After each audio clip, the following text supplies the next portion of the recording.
الحاجة اللي تجعل الكايد هوين، تروس بك الريعان وتشق البحر.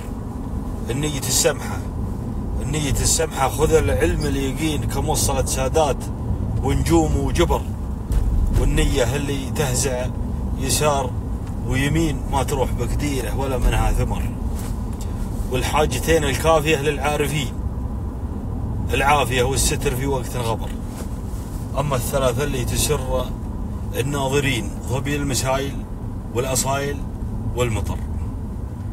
والأربعة اللي من علوم الناقصين، ما تشوفها إلا في الضعيفة من البشر. طبع الحسد والعذربة في الطيبين، والكبر وكذاب مثل رص الحجر. والخمسة اللي تجعل الخافي يبين، تعرف بها الخايب من بعيد النظر. وقت الغضب والورث والعشرة سنين والمال والمنصب بعد فقر وقهر.